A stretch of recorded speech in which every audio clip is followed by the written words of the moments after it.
New sprint ride option podcast. Everybody loves talking about ownership, getting their hands involved in things. And that's what we're here to talk about. Come hang out with us for the next 45 minutes. So we're talking 49ers ownership on a new sprint ride option podcast. Welcome, everybody. We are live.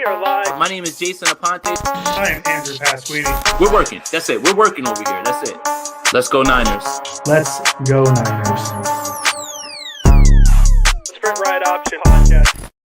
My goodness, it is a new episode of the Sprint Ride Option Podcast. 2 episodes within 1 week in the offseason. That either means the Niners are doing really good things or really bad things. And this is, dare I say, an indifferent thing. But first, let's start. Jason Aponte, how you doing today? Lovely Friday. It's nice out here in Sacramento. I hope the weather out in New Jersey is just as good. How's everything going today? Doubt it. It's definitely not, but it's going okay. You know, with the weather, it's getting there. And if I'm not mistaken, daylight is going to be finally saved. Because how much longer do we have to save daylight? I mean, daylight should just fight for themselves. 2 days. We have 2 more days before daylight saves itself. So I like that. Don't save her. No, that's a J. Cole thing. So daylight savings coming up. It is an exciting time in the real world, Jason Aponte, not as exciting of a time in 49ers land, because we're here to talk about the Mike Silver article that dropped from The Athletic. And before we really dive in, Jason, I just want to say this. I'm going to disagree with Mike Silver on some things. I'm going to agree with Mike Silver on some things. But no matter what I say, I do want to get it out front that this is a hell of a piece that he wrote. And if you have not had the chance to read this, Jason and I are going to talk about it. We're going to cover as much as we can. But this is something that's well worth your time to read and take your time, because it really tells you. I mean, I'm sure you've seen it on Twitter all day, Jason, that there's going to be a feeling of shift within the organization for the San Francisco 49ers comes from this article. So I do want to put it out in front at the very top. We're going to disagree with points. We're going to agree with points. Nothing against Mike Silver. Hell of a job reporting. Hell of a job getting this story out. And a hell of a job of the Niners continuing the propaganda machine, because they are the best content creators there are, Jason Aponte. So let's dive into it. Let's just start. I want to start before we go into the specifics. Let's just overarching thoughts. Let's just first big takeaways. And I'll start with, I see both sides. I think both sides of this make sense, because I think there's 2 ways to look at it. Is if you want to be a little narcissist like me, it's Jed York is getting his hands all over this. The last time Jed York got his hands over things, Jim Harbaugh got fired, and then those couple years roll in. But the other way to look at it is a very logical sense of Jed York is tired of paying a lot of money for players that aren't necessarily producing, because Kyle Shanahan and John Lynch have their favorites, which I think is fine within a vacuum, because you're a coach, your job is to have favorites, your job is to pick the players who are starting. However, when it's millions of dollars, I can see why Jed York's a little hot and bothered by the 6-11 result of the 2024 49ers, a year removed of a Super Bowl appearance. So that's kind of my overarching thoughts before we get really into the details of it. Jason, you want to give your kind of overarching summary before we dive in? I believe Jason is frozen, and that's fine. I will talk until Jason is unfrozen, and that's fine. We're here to discuss the Mike Silver article. So while Jason's figuring out his situation in the background as he just drops off, which is totally fine, to say, oh, we're back. Hi, Jason, we're here. Overarching thoughts before we dive into the specifics of the Mike Silver piece.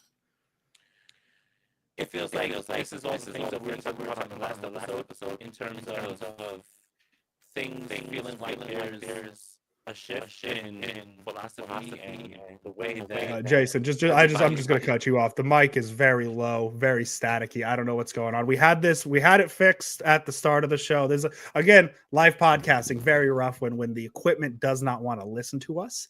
So that's fine. We had it working beforehand. I'm going to I'll pull you off the screen real quick while you fix it. Is that what you want? As we're working through it, that's totally fine. We're going to get it fixed one way or another. Hello? Better? Oh, there we go. That sounds like the Jason Aponte I know. So we'll keep it up, Jason. Let's get you back to your thoughts. Yeah, it just sounds like this is exactly what we thought in terms of the shift of philosophy. And I do think there is a little bit of Jed York being upset with, hey, you're like forcing me to pay for these people, and then we win 6 games. It's kind of leaning into what you were talking about, Andrew, about like meddling, right? Mhm. And I think the overarching thought was Mike Silver said that it's important for them to get Kyle Shanahan to get back to just coaching. Shut up and coach is kind of a really, really weird way to motivate your coach, especially when it's Kyle Shanahan. But there's far more than just that um, in this article for sure. Yeah, so let's start diving into it. And my goal here is if you're following along with us with the article, I'm just going to go in order as it was written. That's what we're going to do. Just go piece by piece. Mike Silver opens the article talking about a story about 11 days before the regular season starts.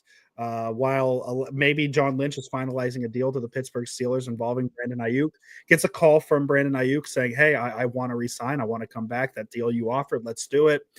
Kyle Shanahan sprints across the facility to try and tell John Lynch this news. And, the rest is history. The Niners signed him to a 4-year, $120 million extension. I thought there was some interesting wording that Mike Silver used, including, quote, demonstrated emotional immaturity throughout the process, talking about the social media stuff. I know Mike Silver also went to Twitter and called Brandon Aiyuk a non-essential player, which I thought is interesting. Kind of feels like some language being used within the 49ers organization there. I don't know if that's a Mike Silver thought, but hey, more power to him. I don't know if I agree. And then just kind of read exactly what he said on this. To be precise, Aiyuk's and this is word for word from Silver's article. To be precise, Aiyuk's 4-year, $120 million extension began aging poorly 4 weeks after the player put pen to ink when he threw a practice field tantrum upon being told by Shanahan to change from red to black shorts. In a wake of a 6-11 season, a more significant change has taken place. Going all in is out. That's not about Aiyuk, but we'll get to that here in a second. My big question, and I think my big question throughout this article, is why the hell is Brandon Aiyuk the fall guy here? Why is it Aiyuk? Because Deebo Samuel, he had a little bit of this social media drama. He gets his extension. The Niners extend him based off of one season that we are never going to see from a wide receiver again. Nick Bosa, I know he didn't use the social media stuff, but if we're talking about, because it was a mix of Aiyuk's production in 2024 and the off-field stuff, Deebo had the off-field stuff. Bosa wasn't as public with the off-field stuff, but he was the closest one we felt he was going to miss regular season games until he got his extension. And if we want to talk about the production, he had 18 and a half sacks in 2022, a year that earned him that extension. Since then, in the 31 games, 19 and a half sacks. So the production isn't there. I semi understand why Aiyuk is the fall guy here, because the Niners are allegedly trying to trade him. He is the topic of this conversation right now.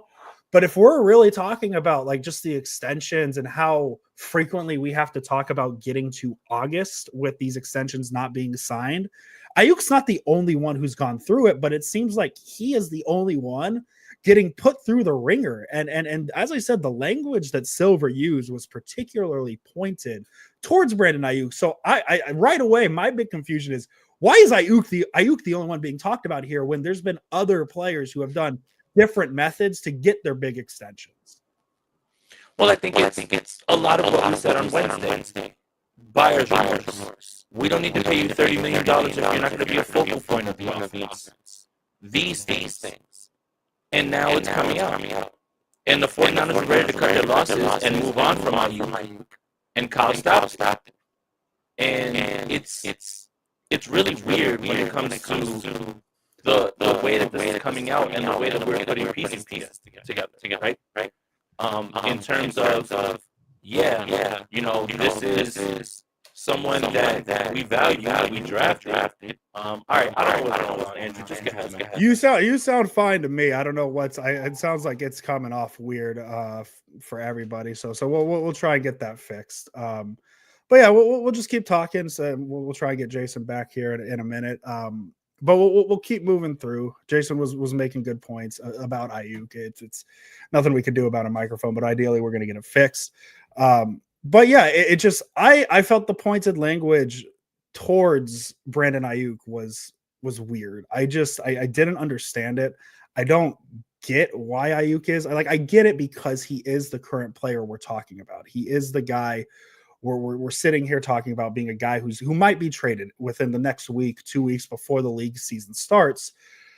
And I just, it like, to me, it feels really strange that they're almost, I got to be careful with this wording, is they're almost blaming Brandon Aiyuk because he tore his ACL and tore his PCL. Yes, he had a slow start, and we can really talk about that slow start in terms of Deebo Samuel had a slow start after his holdout, so he's not the only one. Nick Bosa had a slow start after his holdout. He's not the only one. And so it's just weird to me that Aiyuk is the guy that's taking the fall for this. That's my tough thing. So we're going to keep moving through because there's going to be plenty of points to talk about Brandon Aiyuk. The next guy they start talking about, another straight pulled conversation straight pulled quote from Mike Silver. In the wake of a 6-11 season, a more significant change has taken place. Going all in is out. Coach-driven emotion is no longer a guiding principle. The 49ers are attempting to be cold, calculated, and analytical when it comes to roster decisions. An organizational reset that coincides with the negotiation of a massive contract extension for quarterback Brock Purdy. Purdy, the NFL's most underplayed player during these past 3 seasons, wants a lot of York's money, more than in the past years. There likely will be a fight for every penny. Jed York, Silver goes on to mention that Jed York spent an NFL high $334 million on players in 2024. That's not cap money. That is straight cash. So that's the amount of money he wrote on checks last season. And that's a lot of money. And I understand that Jed York is upset about a 6-11 result. It's not the result you expect after a Super Bowl appearance. But again, I don't understand the kind of disconnect between the 2020 season. It wasn't good. We kind of just all chalk that down to a bad season or an off season. Why is 2024 being viewed differently? And it is that price point. But the big question for me here is we're talking about the negotiations of Brock Purdy and how that works. Let's see if we got Jason back here. Let's see. Ideally, the microphone works. Let's see, Jason. Hello. How are you doing? I don't know. How am I doing? You sound great now. So you sound good to me. Let's hope it rolls here. I moved on. Let's get your thoughts on the Aiyuk situation first before we get to the Purdy conversation. Yeah, it just sounds like everything that we kind of put together in terms of now it's time to move on because we never really wanted to give this deal. We caved on the deal. We gave it to Kyle to take this over. Like all that stuff, it lines up with the way that they're acting right now. And when you double that in with the injury, the 49ers are very desperate now, it seems like, to get away from this deal. So it lines up. And I think a little bit of it is just more, we got to move on from having Kyle make all the decisions. The coach runs in and stops the trade from happening. And now all of a sudden, like these things are coming out in the way that they are. And there's no reason for Mike Silver to lie. It was pretty easy to connect those dots when you listen to the way that they've been speaking and the way that they're, again, presenting themselves in this Brock Purdy negotiation. It's like we lost all these other negotiations, and now is the time where we're not going to cave.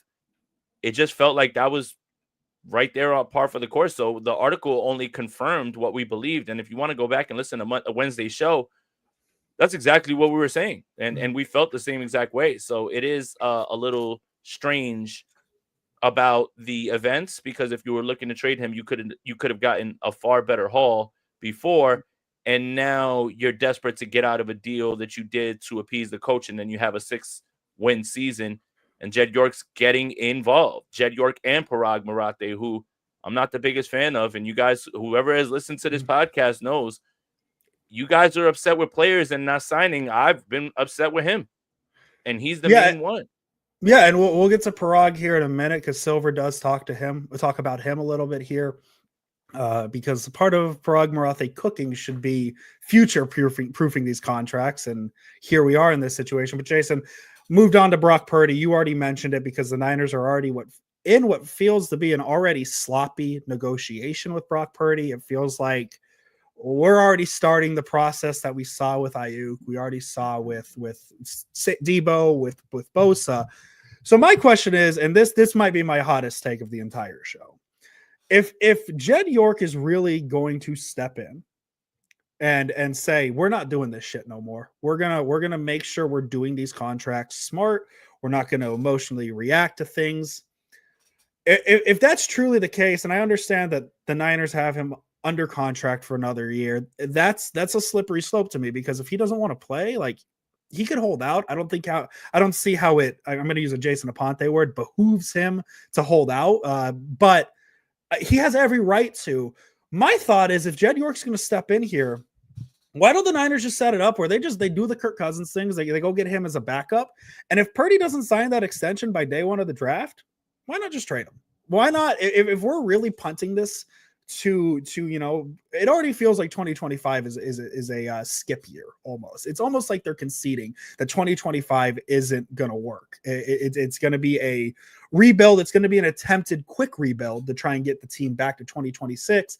But if the point is really to try and save this embarrassment of waiting until August, why not just make the decision, rip the Band-Aid off that, hey, if we're still not close on night one of the draft, we're gonna try and get what we can for Brock Purdy in this instant. And that, I'm gonna admit myself, that's my biggest overreaction to this article.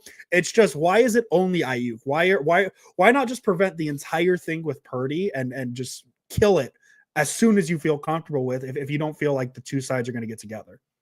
Well, the thing is again, Aiyuk says, I want this amount of money because I put up this type of year.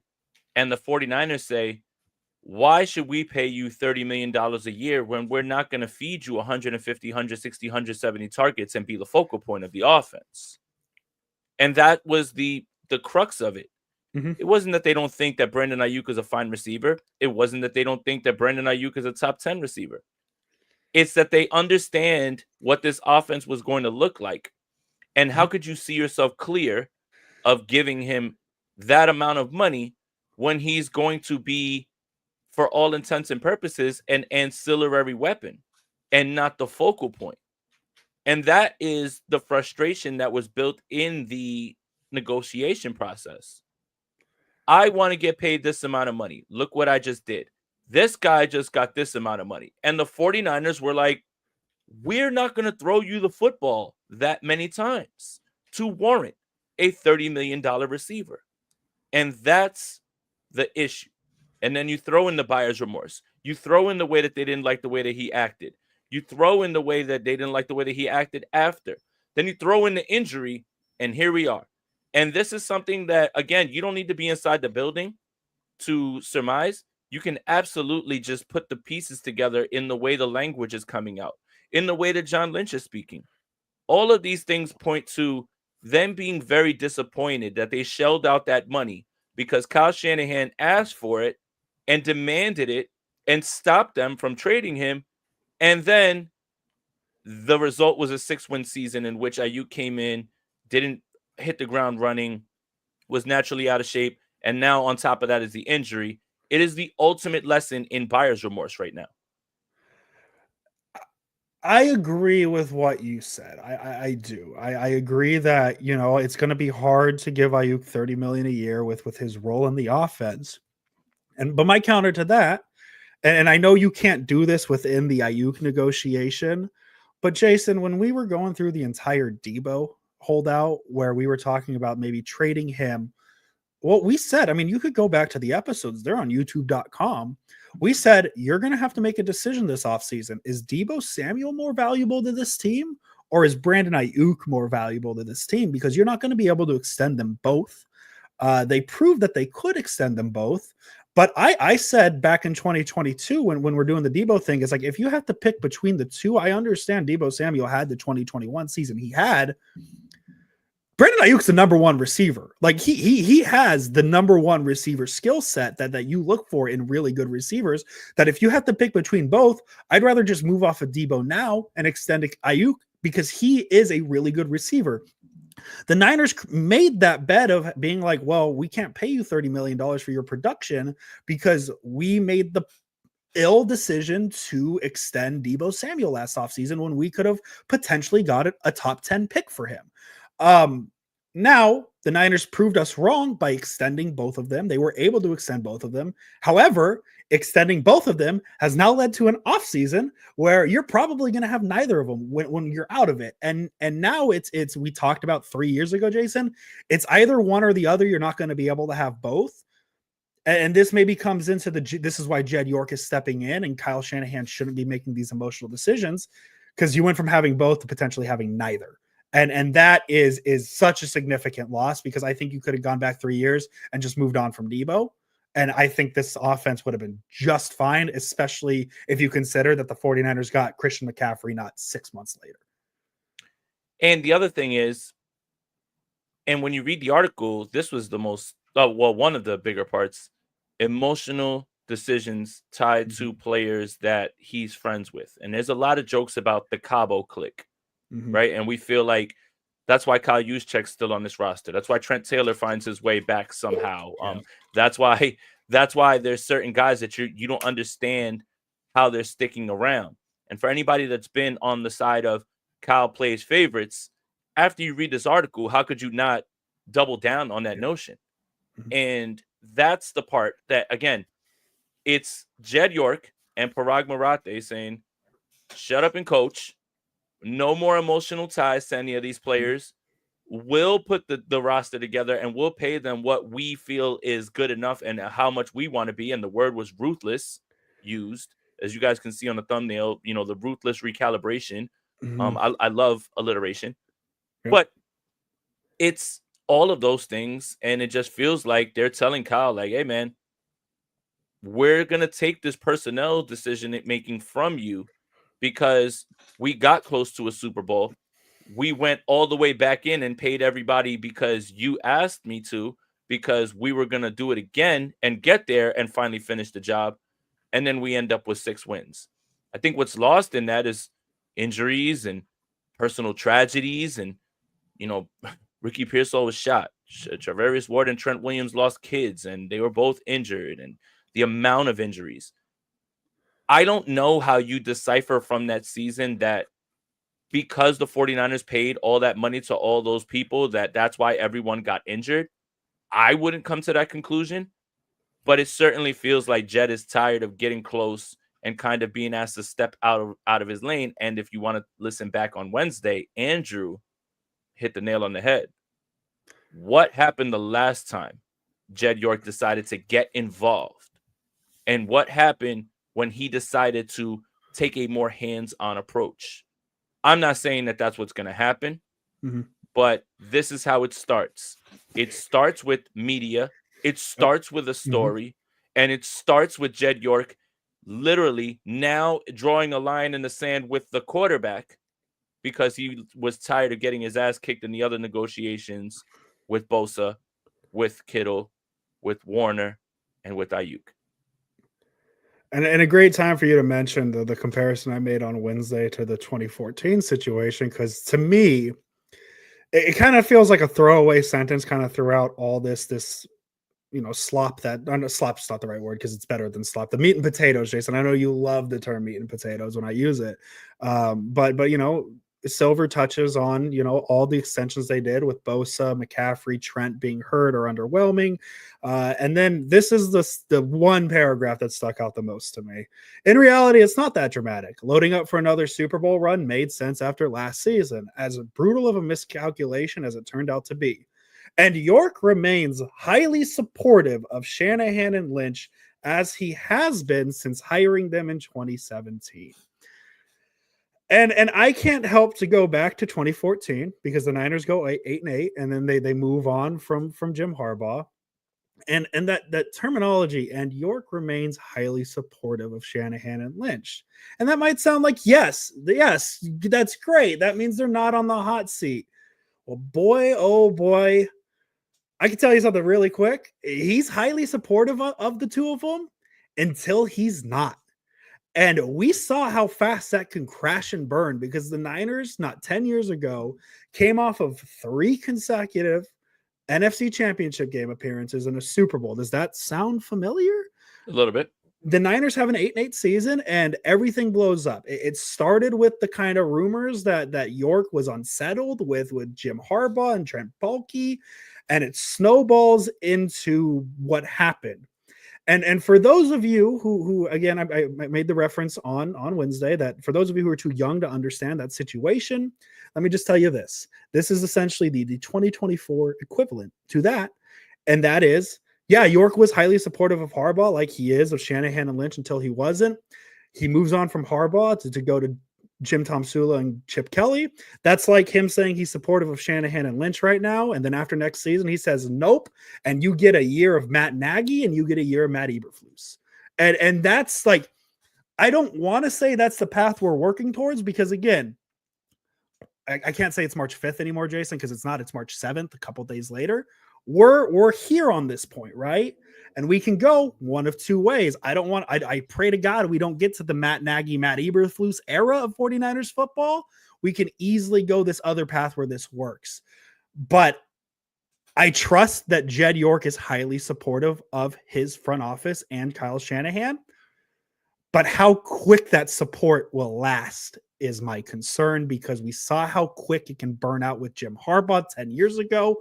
I have no doubt that it can burn out very quickly in 2025. Let me take it a step further. I definitely believe that Jed York believes in Kyle Shanahan. His mom, Denise York, is the one that really pushed forward for Kyle Shanahan. But is Kyle Shanahan going to take this public talking to lying down? Yes. And the answer is no. No. So, yes, today, March 7th, 8:41 Eastern Time, 5:41 Pacific. The words are printed. Mm-hmm. Very supportive. Kyle Shanahan is somewhere fuming right now. So is John Lynch. And how quickly this can deteriorate based on the personalities we're dealing with. Mm-hmm. And that's my fear more than Jed making a rash decision in saying, we're getting rid of you, is how quickly this can deteriorate based on the coach that we know and love and we know will not take this lying down. Why poke the bear? Why allow this to happen? Why have this be out there when Kyle Shanahan can react so poorly to this? I don't know. And that's the bigger fear than Jed York just saying, press the button and fire both of them. That's really it. Yeah, it almost feels like where the rumors of trading Kyle Shanahan to the Browns away from really just getting on the path of the Jim Harbaugh situation, because that's kind of what started it. But on the Shanahan, direct quote from Mike Silver here. And while Shanahan may not have done his best coaching job in 2024, his seat is not even lukewarm. And he likely regrets his mad sprint up the stairs talking about the rushing to John Lynch to get the extension for Aiyuk done as much as anybody. That said, it makes sense that York would prefer Shanahan focus on doing what he does best, scheming it up and coaching the players on the roster. Jason's alluded to this a couple times, than worrying about making sure so many of his highest profile players make bank. And to me, this will be the first time I lean into it that they've given Shanahan too much power, because I think Kyle Shanahan 100% should have personnel decisions. 100%. He's a head coach. That's what a head coach does. A head coach should not be involved in the dollar amount situation. I don't think that's something they should be involved with. And the fact that the Niners have to take this away from Kyle Shanahan tells me something was off this entire time, because I just don't think Shanahan should be involved in that. That should be a Parag. We'll get to Parag here in a second. That's a John Lynch thing. Adam Peters, the god, Jason Aponte, just a genius for drafting Jaden Daniels with the 2nd overall pick. Look how great he is. You know, guys like that should be making the money decisions. Kyle Shanahan should not, because of those relationships. He by far out of Lynch, Parag, Shanahan, York, he by far has the closest relationship with the player, so he should not be involved. So the fact that he had that much power, I think, is a problem within itself. And the fact that the Niners thought that giving him that much power was a good idea is a problem within itself. I think that's one of the things that I agree with, that they do need to reel back, because it leads to, I mean, I don't like to throw George Kittle into that, but we're talking about the extension signed into August. George Kittle, Nick Bosa, Trent Williams, and then Samuel Aiyuk. We have to wait till August to get because of Shanahan. And that's my point with the Purdy thing and why I floated the idea of trading him at the draft if you're not close. Because with this, it's not you get to August and you got to solve it. They could easily make him play out this contract and kick the can down to next year. But the issue is, Jason, I don't know if you've noticed with 49ers Twitter how reactive they are. Purdy could easily have a game where he throws for 350 and 3 touchdowns with no interceptions. And we could be like, that's why you needed to extend him before the price goes up. But then the next week he could have a game where he loses a fumble, throws 2 picks for 150 yards. And we're talking about what are we holding on to here? Because now this isn't even worth the 1 year, $45 million franchise tag. So that's why I'm saying, like, just prevent it from going to August and have a firm April deadline of, we're not close, which is something they probably should have done with Brandon Aiyuk, which is probably something that maybe not Nick Bosa, because let's talk about position importance. I'm not going to say Aiyuk is not essential because I watched the 2023 season when he was their number 1 receiver. And was it 2023? Yeah, 2023. I get 2023 and 2024 mixed up. Don't know why. But 2023 season where we saw him clearly take the step of he is the best receiver on this team. You can't tell me that's not essential. So a lot of thoughts with that, but I just don't think Kyle Shanahan should have ever had the power to decide how many zeros are being thrown on a contract, because he is a football guy, not a accounting guy. Speaking of accounting guy, and this is what's hilarious to me. Parag Marathe is now describing what they are about to do with Brock Purdy as being as ruthless as necessary. And it's so funny to me that now, after losing the deal to Aiyuk and everyone else, you want to get ruthless with the most important position on the entire field. And this is what I was saying on Wednesday. I hate that it had to be Brock. But now the front office is like, you thought we played hardball before. Wait till you see how we negotiate this Purdy contract, which means it's going to be a long, drawn-out process. Mm-hmm. But now, Parag Marathe is going to be tasked with being as ruthless as possible with the most important position on the football field. And he's survived every single regime change, right? Mm-hmm. He's Jed York's man. And this was always my contention. When everyone was upset with DeForest Buckner's trade, I blame Parag Marathe because they didn't want to pay DeForest Buckner. So they got ruthless and they moved on from DeForest Buckner. I blamed him. And everyone said, Jason, what does that have to do with it? He's the cap guru. 31 other teams have Parag Marathe. It's not singularly for the 49ers, and he's not the best at it. So let's knock that shit off. But now, he's going to step in now, and he's going to draw a line in the sand for the most critical position in football on the team. Now you want to be big bad, don't negotiate with us. The timing of this is hilarious to me. And the position that you're about to do it with makes no sense. But hey, what do I know? But the guy is not going anywhere. Parag Marathe is Jed York's right-hand man. GMs, coaches, players come and go. He stays. But he's built a reputation of being some sort of cap guru when 31 other teams have the same guy. They just got different names. And now this guy, who has told DeForest Buckner, we don't need you at this price, go. Get him out of here.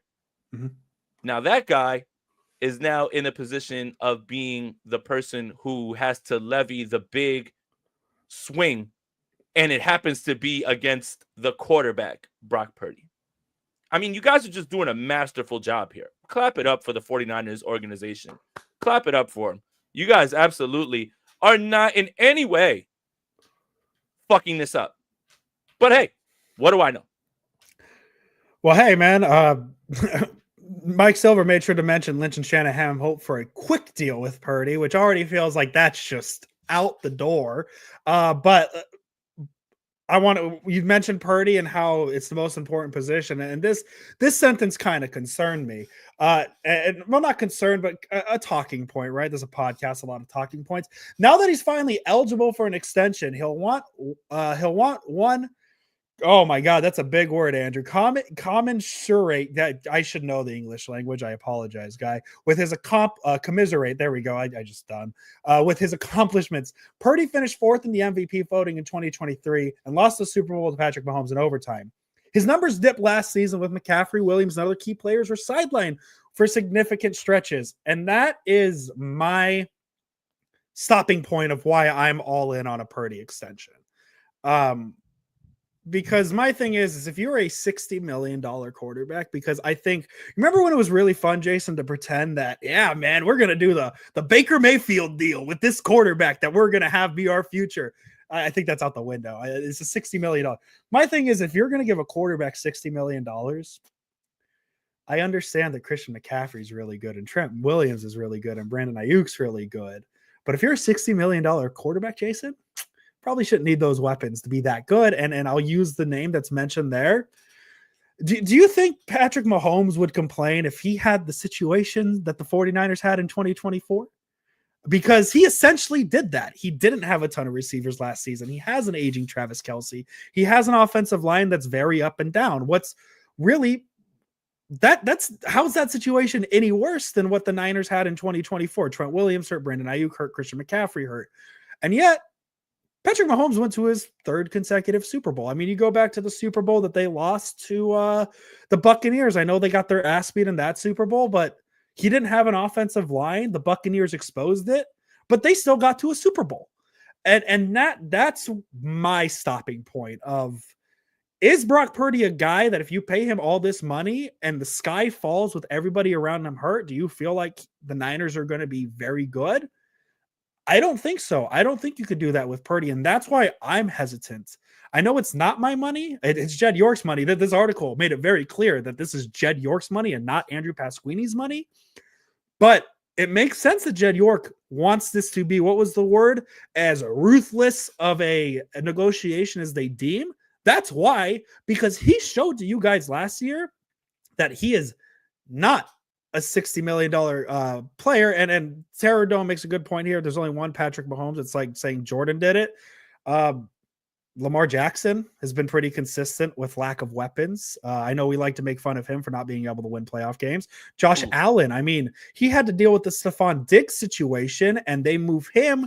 His weapons are lesser, maybe better as a whole, but they're out there still winning games. So that, like, I'm not trying to sit here and say I want Purdy to be Mahomes because, yes, there is only one Mahomes. I'm just talking within a vacuum. I mean, let's use the name Jordan Love. I'll use Jordan Love because he's Dak Prescott. He's another big contract guy, right? Do you feel comfortable with those guys without their weapons? No. So why would we justify an extension for Brock Purdy if we make fun of the Cowboys for paying Dak Prescott $60 million? That's all my point. So yes, Terror Dome, you're making good points. I don't disagree. It's just within the vacuum of paying Brock Purdy $60 million, I'm not very comfortable with that idea. But the problem is that other people have been stupid enough to pay Tua and Jordan Love and Dak Prescott and Jared Goff. And when you pay all of those guys that amount of money, why wouldn't Brock Purdy say, I've beaten him. I've got better numbers than him. Yeah. They've never been top 4 in any of the. So this goes back to what I said on Wednesday. It's going to take a team to say, fuck off. We don't think you're worth $55-60 million. Get out. Go find it somewhere else. But I didn't mean it to be the 49ers.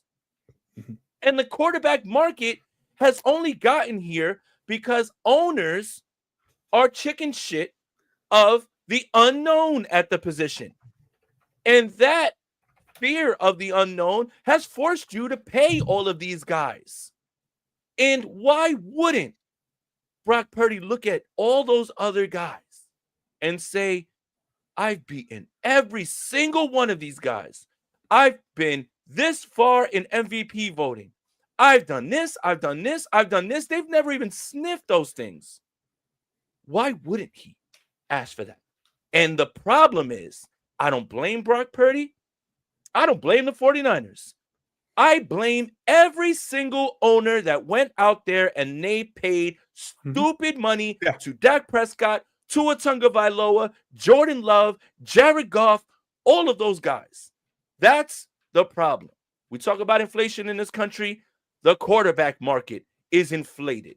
And it's because owners are afraid of the unknown at the most critical position. So instead of play hardball, let's just pay him and get this shit over with. And now the 49ers are next up in the ringer to do the same thing.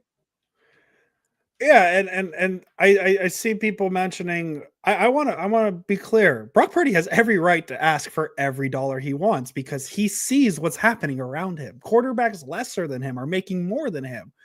The Niners have every right, though, to be like, not so fast, my friend. Just because those owners are dumb and paying that much money for a quarterback who didn't lead them anywhere, we don't need to do that. And I see people mentioning, well, Purdy's been to a Super Bowl. Well, Purdy's also led a 6-11 team. Right? Like just playing. Let's be honest. So he's done both. We can see both. Now the Niners have to figure out, is he closer to the 6-11 guy or is he closer to the Super Bowl guy? And if we're talking about, well, what if there's a season where new receiver one, Ricky Pearsall, gets hurt? Can you trust Brock Purdy to be that guy? And that's the concern. That's why the Niners don't want to shut out. So yes, Purdy has every right to ask for as much money as he wants, but the Niners have every right to say, no, we're not going to give you that. 49ers throwback. No, the problem is where else would Brock succeed? Minnesota. What? Minnesota, Los Angeles, Green Bay, Philadelphia. Any Niner adjacent offense. Yeah. Could you imagine him with Tua and Jalen Waddle? Yeah. Miami. Huh? I don't understand this one. I think the real argument is, where else would you get if he's looking for 60? Who else is going to pay him 60? That's the better way. But where else would Brock succeed? Any place that has weapons and an offensive-minded coach. And Kevin O'Connell literally just made people believe that Sam Darnold is like that. And Brock Purdy can't do that in Minnesota with Justin Jefferson, Jordan Addison, and Kevin O'Connell as a play caller. Come on. Let's not do that. Jason, let's move off of Brandon Aiyuk. Let's move off of Brock Purdy just for a second, because while Mike Silver kind of stabbed us a couple times with this article, he added a little knife twist in there. And in this sentence, just a little fun one that I didn't think about because there's so much going on. Can they get an extension done with George Kittle, who's heading into the final year of his contract that makes sense for both sides? And I know that the reports have come out that George Kittle wants to be a Niner for life, and the two sides are motivated to get a contract done that'll do that. The reason I say this as a knife twist, though, Jason, is when in any situation the last 5 years have the Niners had a clean contract negotiation? And I understand that they're trying to set it up that this is going to be easy, but if it was easy, why hasn't it happened yet? You know, if it was that easy, why haven't? And maybe I'm overreacting here just to this one little sentence, but I could totally see a situation, and I know the offense or front offices don't work like this. I could see a world where they're just so focused on the Brock Purdy situation that the Kittle situation just kind of simmers underneath. And I'm not going to raise any red flags here. I'm not going to say George Kittle's not going to be a Niner after 2025. But it's notable that he doesn't have an extension right now. And at this moment, it might not seem that way. It's fully possible that 2025 could be George Kittle's last year with the Niners if things don't happen. I don't think that happens. But at what point have the Niners given you the idea that they can have a clean contract negotiation? That's why I'm just saying this is a little knife twist. It's not necessarily any of the big blows that Mike Silver throws in this article. This is just something that's like, oh, and by the way, George Kittle's not under contract after 2025. Timo Lenore, that was done very much behind doors. We didn't figure that there was no contention there. That was done. Greenlaw's first deal I can think of that kind of just got done. Like it was like really nothing. I think it's really about like when someone's in the position of being able to walk. And I also think that the timing of a Kittle deal is just based on the idea of holding on to the chip of George Kittle's contract clearing more cap space. Meaning, I don't want to make this move right now on March 7th. We'll eventually make the move, but we don't want to use one of our chips too early. Mm-hmm. And I think that's where it is. This will definitely get done. Yeah. When, John Lynch says right off the rip, he's going to retire a 49er, I believe this. I think Mike Silver in this instance is just saying, given all the other negotiations, and this is kind of to Andrew's point, given all the other negotiations, what would lead you to believe that this is something that is just gonna get done? And in my head, I think they can slow play this a little bit more, because the idea of an extension for George Kittle would actually clear up more space, and I think they want to hold on to that in whatever negotiation they're going to have with Brock Purdy, maybe some sort of other move and some trade or something like that. I think that's kind of something that they know they are going to do, but the timing of it isn't lining up right now for them to do it. And it doesn't, it's not top on their list right now to get done because they know they can get it done. Yeah, listen, I'm at a point right now where I'm at 90% chance like George Kittle gets extended. It's just it kind of felt like it was just kind of thrown in there within everything else. Like, oh, by the way, look, George Kittle's happening, and that's the concern, right? Is just I understand that Greenlaw happened behind the scenes and Zemo happened behind the scenes, and I'm sure George Kittle happened behind the scenes. It just was like I was like so locked in on the Aiyuk and the Purdy and the Parag and the York, and then just this little like, oh, and by the way, George Kittle, like he might need an extension soon, so that was the fun one. I've met Mike in person. He's a real big jokester. Yep. Do not discount the fact that Mike Silver knows how to troll and knows how to throw things in there, understanding that, he has this well-written article that is rooted in things that you can assume are facts. And when you put the pieces together and you hear what they're saying, it's lining up with their actions. Yes. But don't discount the fact that Mike Silver loves having fun with us as well, too. So I am certain he threw that in there to see if someone got into a tizzy about it. But I think with everything in here, that's low on what people are taking away from this article.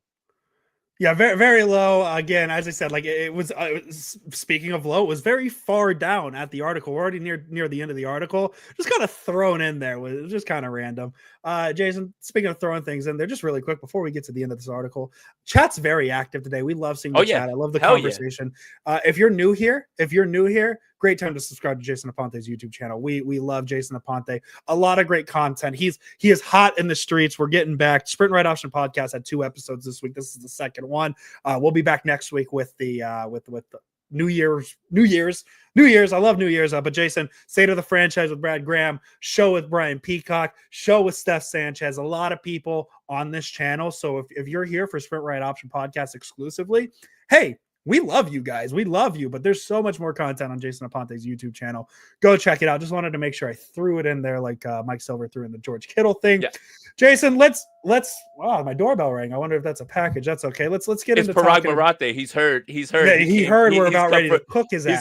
He's come for retribution, and it's time to settle the score. He's come for it. I'm gonna go check that, but before I do, let me read this, and I'll let you have your little spiel on it. Word for word from Mike Silver. In past years, as he decided whether to dole out a massive signing bonus to Purdy, York might have been swayed by his coaches and GM's conviction. This time, I expect the owner and his chief negotiator, executive vice president of football operations, Parag Marathe, to be as ruthless as they deem appropriate. Jason, you've kind of alluded to it. I'm gonna let you take that, and I'll be listening while I go check out who's at my door. You got it. Yeah. So again, I think with the track record of what this season looked like, the idea of the money you're about to allocate, the 49ers are hesitant right now.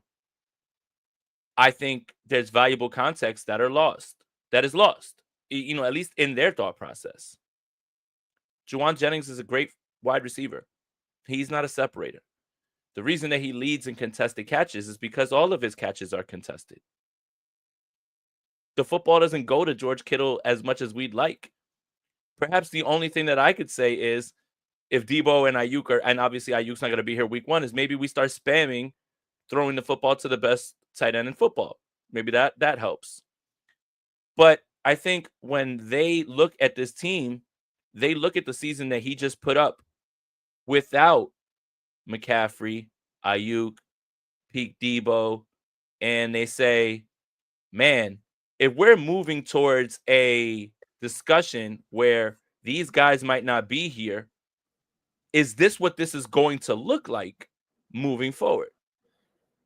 I don't necessarily disagree with that sentiment, but I disagree with the idea that quarterbacks need help.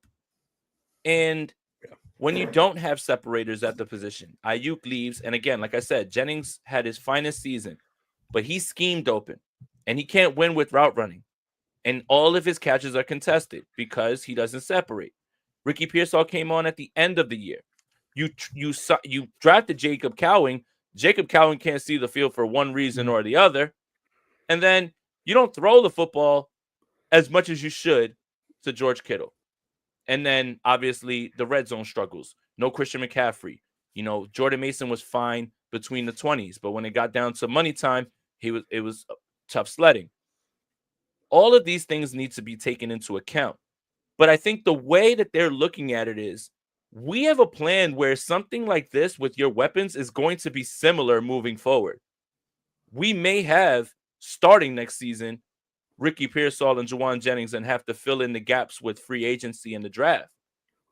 Can we allocate this money to somebody who with one season didn't lift the offense? And for me, I think the conversation goes two ways. That's not a crazy sentiment, but ignoring all the other stuff is the part that kind of gets to me, right? Tua Tagovailoa didn't get his money because he's a stud quarterback. Tua Tagovailoa got his money because the scheme and Tyreek Hill and Jalen Waddle, right? Jared Goff isn't all of a sudden a premier quarterback.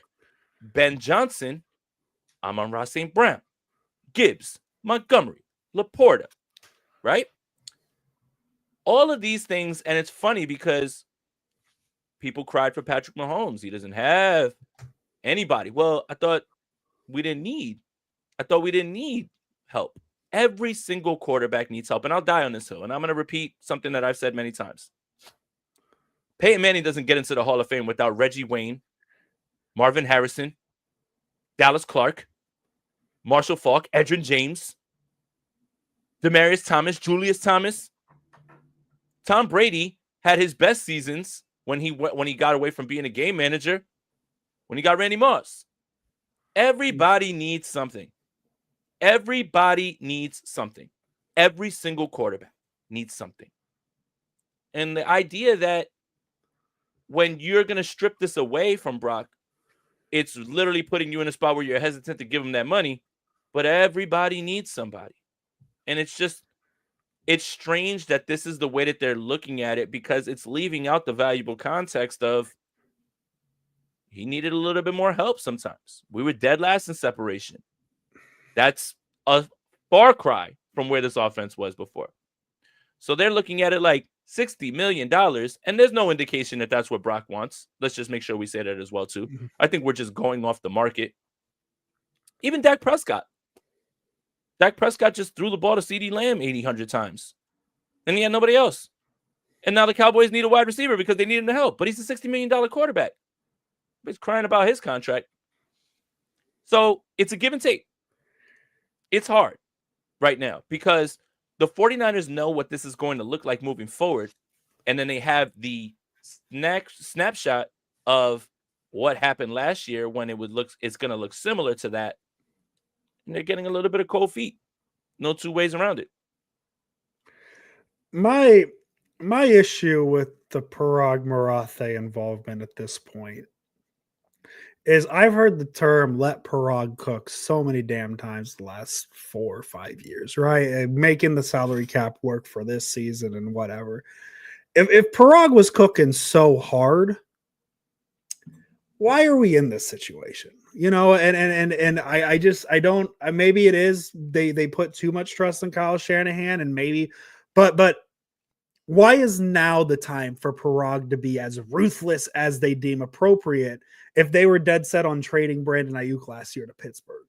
Why would you, why, like in Silver's example, if Shanahan was worried that the reason his call didn't go through to John Lynch is because they were finalizing a trade to Brandon Aiyuk, why would you then neg that decision and say we're actually no, we're going to extend him? Like, where's Parag then? Why is it now he has to save this team? And that's my weird thing is just if he was as good as they seem, and I feel Terror Dome getting mad at me here when I say this, but like, you can't say New Orleans doesn't have that guy, because New Orleans is just sitting there always above the cap. And every year, I know I'm not trying to sit here and say that New Orleans has had the success of the 49ers, because they haven't, but they're always a team who's like $9 million or $900 million over the cap.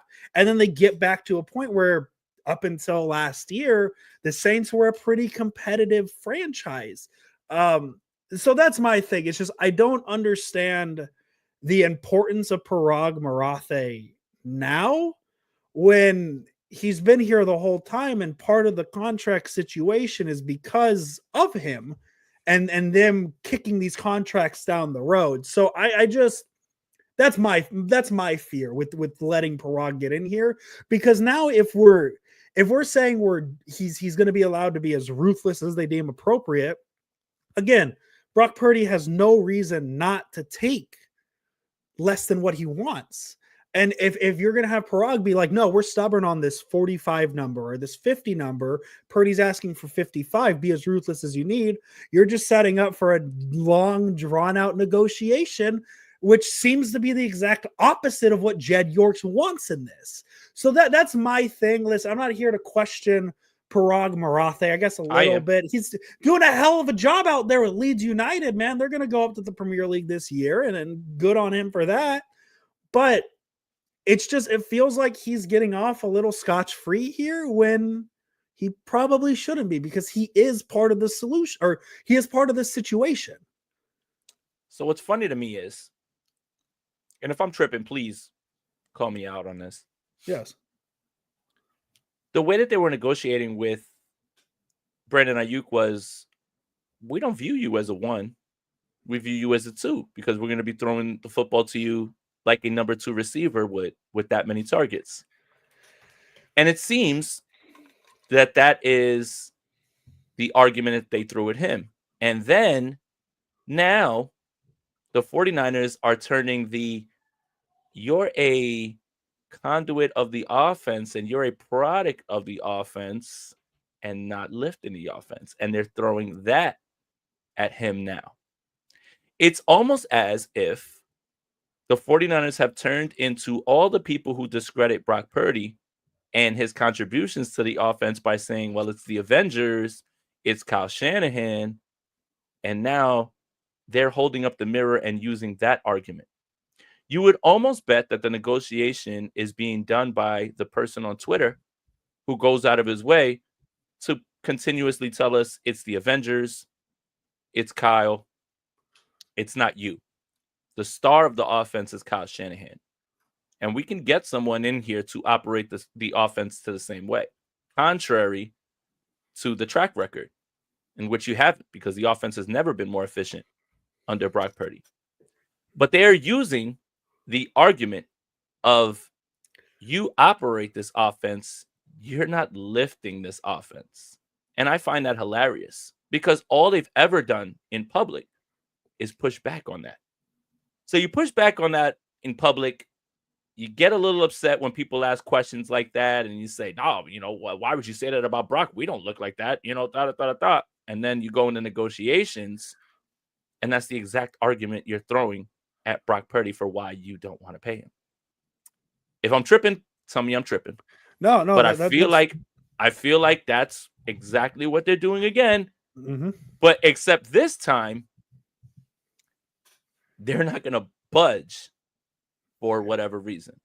Yeah. So I just find that kind of funny about it, because it does seem like Twitter haters Twitter discreditors, analyst discreditors are now leading this negotiation as if they're in it because they are using those same exact arguments against Brock right now based on what happened last season. And you would think that if it's as a Silver said, a non-essential position, a receiver, you think they'd be a little more strict with the negotiation with Aiyuk to a situation where that should have been sorted out in April. Either you figure out an extension then, or you move on from him. And that could have solved this. So now why are they being stingy with the most important position in football? Unless it is a power, dare I say, use a Steve Kerr term that I hate, a strength in numbers. And if that's what this is, why are you going to give one player all that money when it's about the whole? And so that's why I'm hesitant on the Brock Purdy extension. That's why I'm hesitant on meeting Purdy at his number, but I'm also hesitant on dragging this out. And it's almost the catch-22. Jed York essentially is saying, we don't want this to drag out, but we want to win the negotiation. And Jason, you use that term and that's what he wants to do, is win the negotiation, but you can't do both. It's either you're going to lose the negotiation and get this shit wrapped up by the draft, or you're going to win the negotiation and it's going to drag until maybe 2026. And that's my concern. And so that's why I'm just in the boat of like, hey man, if you guys are so far by April, just trade them. Just move on. And I don't know if I necessarily agree with that. My own thoughts. If you want to get inside my head, I have thoughts that I don't even agree with, but it is a potential path of, if we're not going to drag this out, just let's end it now and the Niners can move on. We could do our one season of Kirk Cousins that Kyle Shanahan's been so desperate for, and then figure out the quarterback situation next year when it's a more favorable quarterback market. So there's plenty of paths. I'm just afraid with this article, the Niners are going to choose instead of the shortcut, dare I say.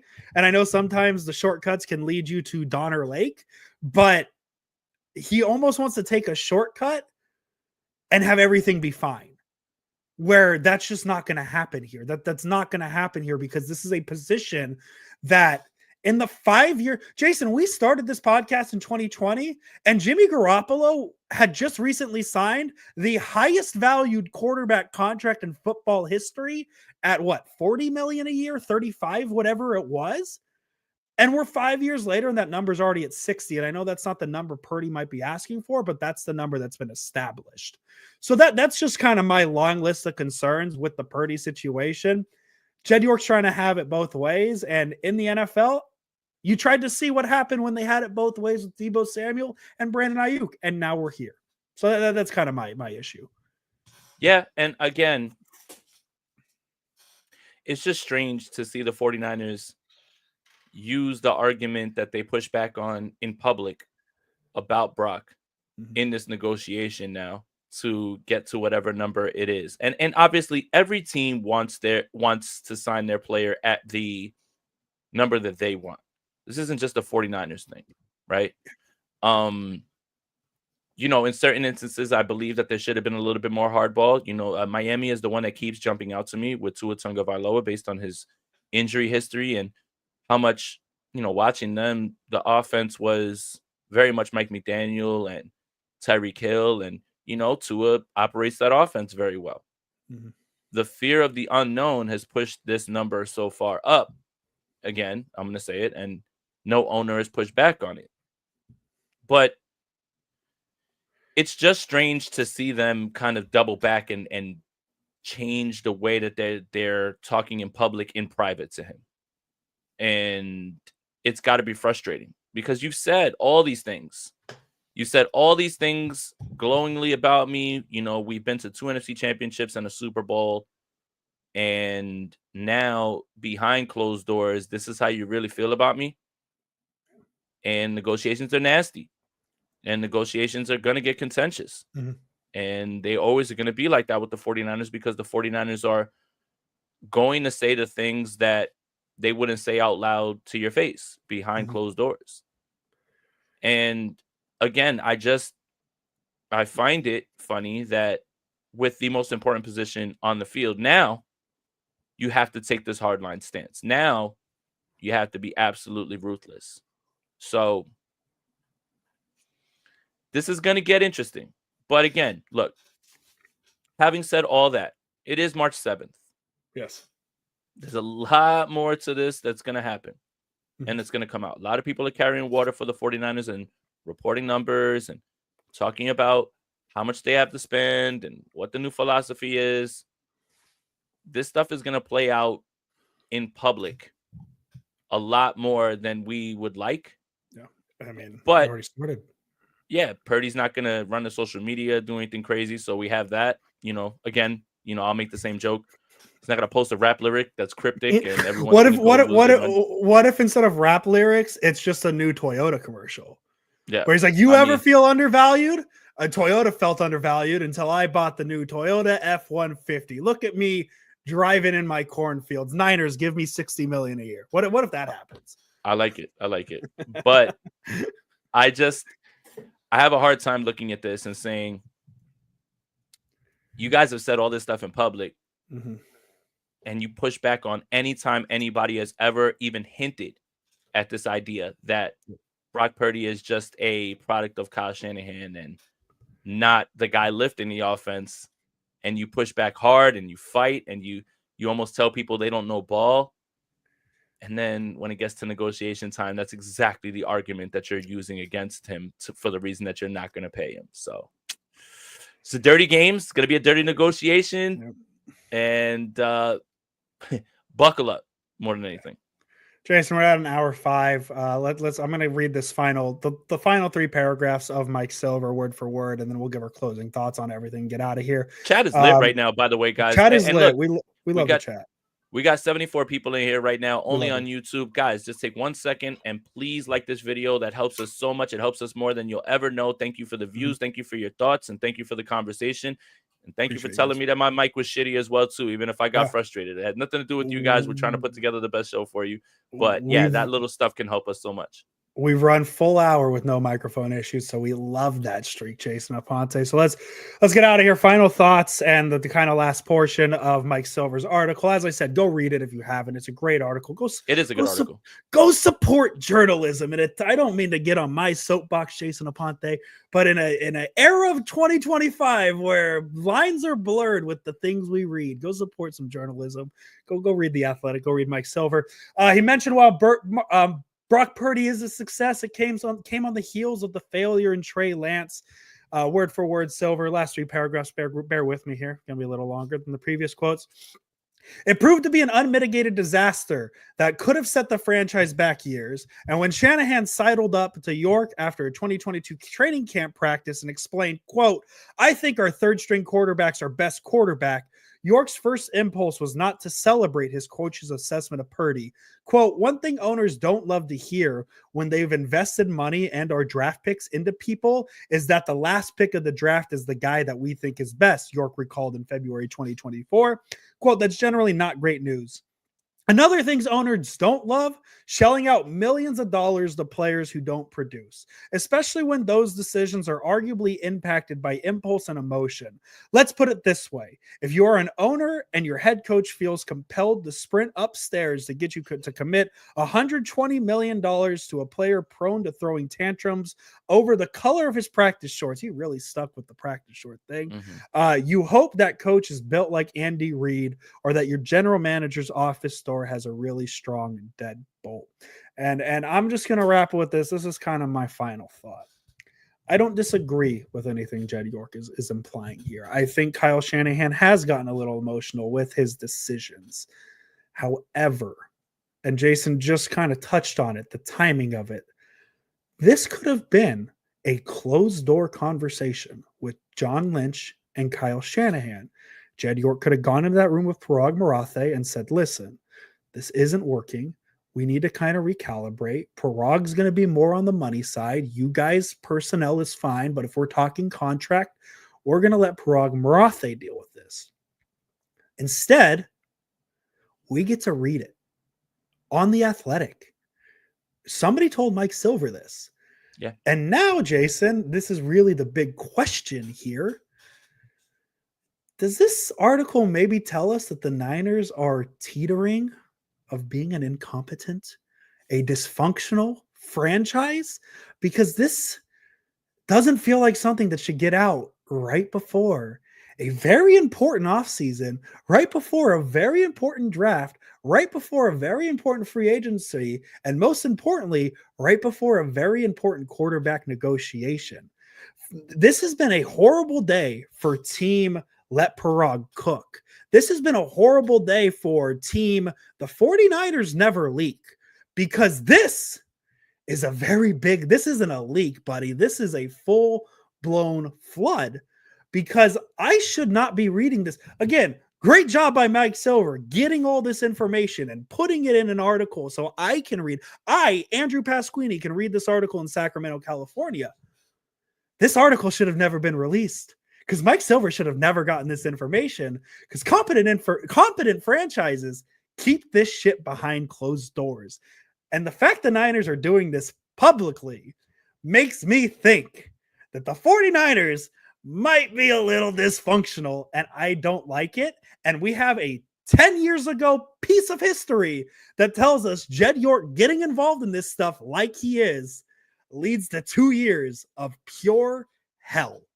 And I'm afraid that this time it won't only be 2 years if things turn out poorly. Again, we're at a point where things can work. But I'm afraid that if things turn poorly, it's not gonna be as quick as just as the names I use, a Matt Nagy and a Matt Eberflus, and then you find the guy. I don't know where we got at a point in time where 5 NFC Championship game appearances and 2 Super Bowl appearances in 7 years is a bad thing, but paying $334 million for a 6-11 team is also a bad thing. I just don't like how this happened so publicly. And I'll say this, for the most part, 49er fans are sharp. Mm-hmm. I think they actually are the sharpest, because we're able to put things together. We're able to read the tea leaves. We can connect quotes to things and actions better than any other fan base. Why is that? Because the 49ers are chaotic, no matter what you think. Mm-hmm. Chaotic and winning. Somehow the 49ers have been able to do it. Obviously not winning the Super Bowl, so don't yell at me. But the 49ers are in a position that many teams wish they could be in with consistent winning. The reason that this article holds weight is because it is in line with John Lynch at the Combine saying, we want to reset, recalibrate, get younger. This isn't something that's come out of nowhere. It's confirmation of what we were told by John Lynch. So that's why this article, it's not to be taken lightly. And it's not an overreaction for anybody who is worried, tense, whatever word you want to use. But it's confirmation. And it's part of what the 49ers are trying to tell you. And it's not something that's coming out of nowhere. For the most part, the 49ers fans would have been able to call bullshit. Call bullshit on Mac Jones. We bullied the 49ers out of Mac Jones. We had to listen to Mac Jones at 3 every single day. Mm-hmm. And we held the line. That's bullshit. Not going to happen. Won't happen. You don't move up to 3 for a quarterback that you probably could have had at 11 or 12 or 9 or wherever they were that year. But this is a confirmation of things that are coming out and their actions. We're going to take on this dead cap hit from Deebo Samuel right away. And we're going to get rid of it because we're resetting. It's not going to be spread out over years. And that's why the quote at the Combine that really, really, really stuck out to me was, we need to get younger and we need to reset our cap situation, which let me know the guys that we thought were going to be out the door are out the door, but there's going to be guys that we never would have thought that were going to be out the door that are going to be out the door. And that's why this article isn't something that should be brushed away. dismissed. Doesn't mean everything. Does mean something, though. We're so good at calling bullshit and understanding what is being fed to us is nonsense. But you can't call bullshit on this when the 49ers' actions, their frontline people, and their words match exactly what this article was saying. So that's what makes this article worthy of an hour 15 discussion. That's what makes this article worthy of a discussion, a long discussion on Twitter. That's what makes this article worthy of people being very skeptical of the team's direction moving forward. Because this is a pivotal moment right now, this offseason, going into next season, to figure out what the 49ers will be moving forward and how they transition into the next phase of the Shanahan-Lynch era. And this offseason is really the turning point. And Andrew said it last show. This right here just lines up with everything that they've been doing and everything that they've been saying. That's why it's worthy of the long discussion. Great discussion, Jason Aponte. Just so much in this article. Hour 15, just talking about this one article. And this is why we have the best fans on 49ers Twitter, because they waited an hour 15 for us to get through just this. And dealt with awful Mike. They deal with awful Mike. They deal through all this hour 15 conversation for this silly little article to get to the big news of the day. The Niners claim Trey Tomlinson. Wow, what a move. We did it. No, listen. Super Bowl's back on, baby. Super Bowl's back on. I saw people trying to say that this is their new cornerback, and he is a cornerback. Jason, I think he's a special teams guy. I have a hard time believing that the 49ers are going to replace Charvarius Ward with a guy they claimed off of waivers on March 7th. But who knows? Plenty of time in the season. Geno Smith, no longer a Seahawk. That's another thing that happened today. Sam Darnold, welcome to the Seattle Seahawks. Boy, oh boy, wait till we see what that contract number is. And Niners might want him. I mean, Geno might get a hefty extension here too. 45. Yeah, the Raiders are definitely going to pay that. Niners. And what's the number that Niners are offering Brock Purdy right now, allegedly? 45. And if you're Brock Purdy and you see 45 for Geno Smith and you say, I've kicked his ass routinely. But I will say this. Geno Smith has done a great job, building his stock up, especially considering the fact that Seattle line is putrid, especially up the middle. And he's mitigated their offensive line woes with his arm. So he's done a great job. But the reclamation projects, they might be coming up on some money now. Geno and Darnold, right?